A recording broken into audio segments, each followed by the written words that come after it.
नमस्कार दर्शक मित्रों, एस्ट्रो कॉर्नर चैनल से मैं हूं अश्विन रावल। आज हम हमारी जिंदगी से जुड़े एक बहुत ही अहम सब्जेक्ट को लेके वीडियो बनाने जा रहे हैं। देखिए, हर माँ बाप का, हर माता पिता का एक सपना होता है कि बेटा जब बड़ा हो जाए, कमाने लगे, 25 क्रॉस कर दे, तो उसके बाद घर में एक अच्छी बहू आ जाए, लड़के को बहुत ही अच्छी लड़की मिले जिसके साथ वो खुद भी खुश रहे और वो लड़की पूरे परिवार को भी संभाले। तो हर परिवार का ये सपना होता है अच्छी लड़की ढूंढने का, अच्छी कन्या अपने बेटे के लिए ढूंढने का। और इसके लिए ज्योतिष शास्त्र एक दीपक के समान होता है जो अच्छे बुरे की पहचान कर सकता है, लड़की की खुद की शादीशुदा जिंदगी पे प्रकाश डाल सकता है, अच्छा चुनाव ज्योतिष शास्त्र कर सकता है। बहुत ही पैरामीटर्स दिखाए गए हैं ज्योतिष के अंदर, जिसको अगर आप जानो तो कम से कम शादी के बाद आपका जीवन तकलीफ में ना आ जाए। क्योंकि जिस उत्साह से, आनंद से, खुशियों के साथ लड़की ढूंढने का जो आप प्रयत्न कर रहे हो, कोशिश कर रहे हो, और लड़की बाद में ऐसी निकले कि आपके परिवार का, पूरे घर का सुख चैन चला जाए, टेंशन हो जाए, लड़की अपने माँ बाप की सब बातें को मानती रहे, बार बार लड़की के माँ बाप आपके घर के अंदर चंचूपात करते रहें, लड़की बार बार अपनी माता की सीख लेके इस घर में भी तकलीफें दे, तो ये सब बातें ऐसी हमने देखी है परिवारों में। हमारे पास केसेस आते हैं तो कुछ ऐसे नियम हमने ढूंढ निकाले हैं। 50 साल के अंदर जो प्रैक्टिस की, कुंडली मिलान किया, परिवारों का सुख चैन देखा, दुख दर्द भी देखा, और उसके बाद वाइफ की कुंडली देखने के बाद, बेटे की बहू की कुंडली देखने के बाद कुछ ऐसे नियम ढूंढ निकाले जो शायद शास्त्रों में नहीं हो, लेकिन ये बहुत ही मायना रखते हैं। और ऐसे नियमों की आज हम चर्चा कर रहे हैं। दोस्तों, वीडियो को बार बार देखें और जो पॉइंट्स मैं बता रहा हूं उसको नोट करें, ध्यान में रखें, ताकि आप अपने परिवार के लिए जब भी लड़की ढूंढने जाओ तो कम से कम ऐसे योग नहीं होने चाहिए, ऐसे योग नहीं होने चाहिए। कुछ लोग कुंडली मिलान में सिर्फ गुण मिलन करते हैं, गुणांक की बात करते हैं। अरे भाई, 36 में से उसका तो 32 गुण मिलते हैं, बहुत बढ़िया लड़की है।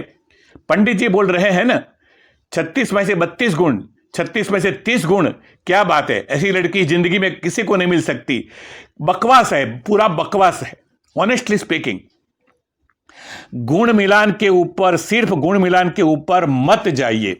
36 में से 36, 34, 32, 33, 31, 30 हजारों डाइवर्स मैं देख चुका हूं। तो ये नियम सही नहीं है। गुण मिलान के ऊपर प्रशंसा मत करिए कि 32 गुण मिलते हैं, 30 गुण मिलते हैं तो जैसे राधा कृष्ण की जोड़ी बन गई। गलत फहमी है, बहुत गलत बात है। दोस्तों, आज अपना तजुर्बा अपने नियम में बता रहा हूं, और हमारे शास्त्रों में तो लड़की को लेके ऋषि मुनियों ने शास्त्रों में भी कई ऐसे सिद्धांत, ऐसे गुण बताए हैं कि आज हम भूल चुके हैं संस्कृत भाषा को, लेकिन संस्कृत में भी ऐसा लिखा गया है कि लड़की यानी बीवी कैसी होनी चाहिए। कार्येषु दासी, मतलब घर के कामकाज में दासी की तरह टोटली डिवोटेड होनी चाहिए, पूरा घर का काम संभाल ले अपनी जिम्मेदारी के ऊपर। कर्णेषु मंत्री, और जब तकलीफ का समय हो, घर में कोई भी मसला हल करना हो तो अच्छी एडवाइजर बने। She should be a good adviser in the family, जो सलाह दे और उसकी सलाह के हिसाब से चलें तो तकलीफें दूर भी हो जाए।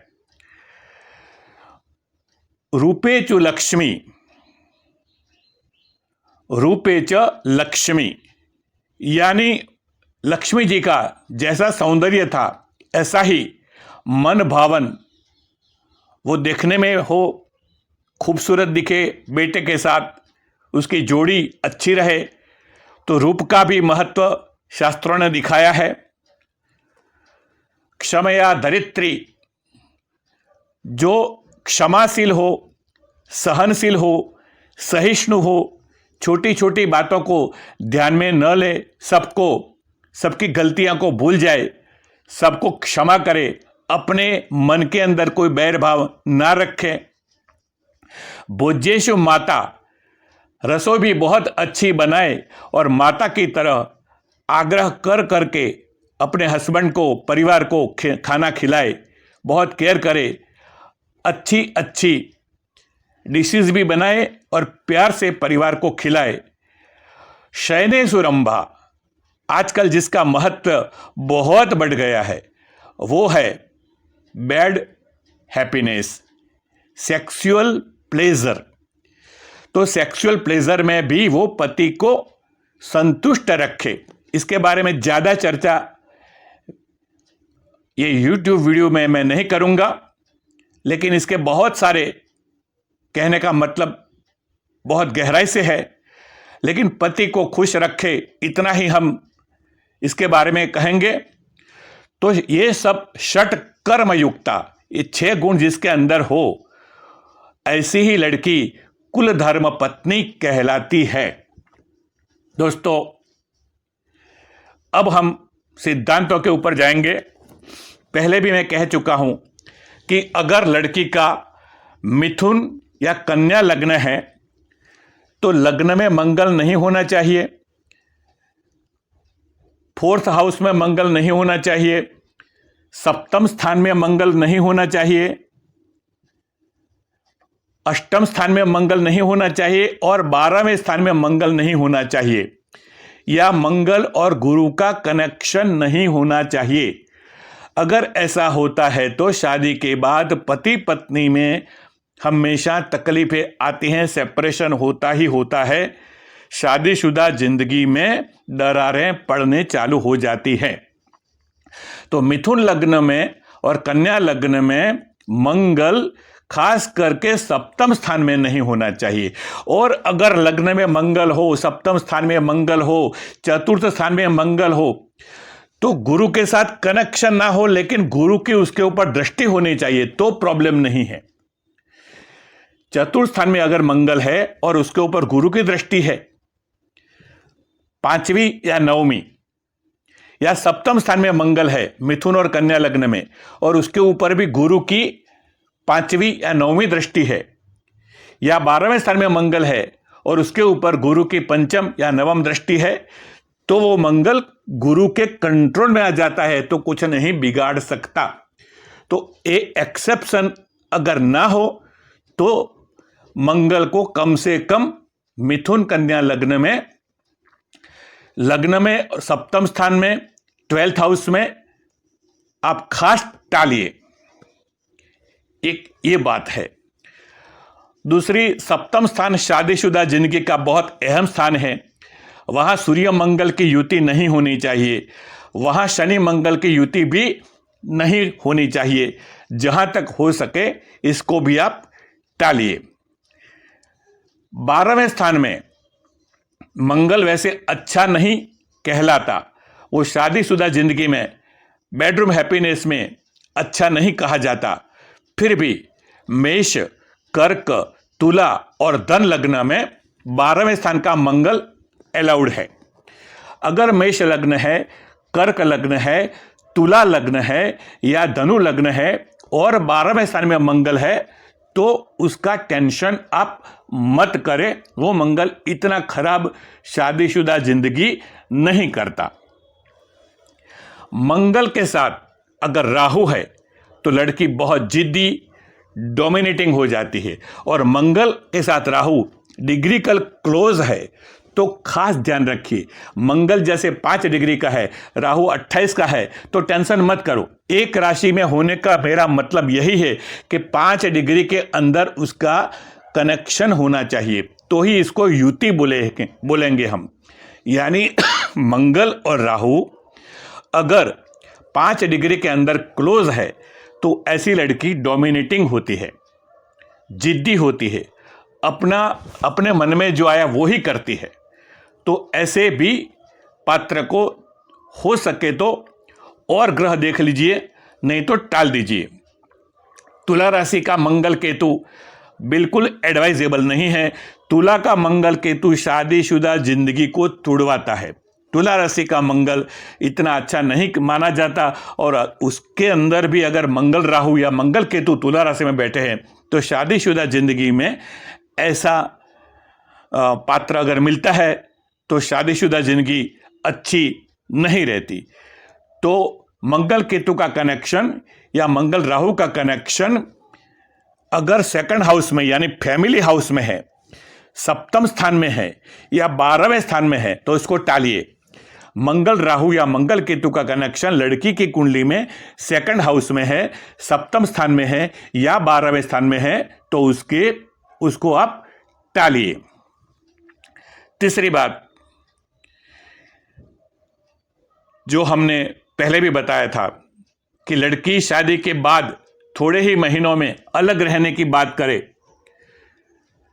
परिवार से अलग जाने की बात करे, तो ऐसी लड़की कोई भी माँ बाप पसंद नहीं करेंगे। और ये कब होता है? जब चंद्र मंगल शुक्र का कनेक्शन आ जाता है।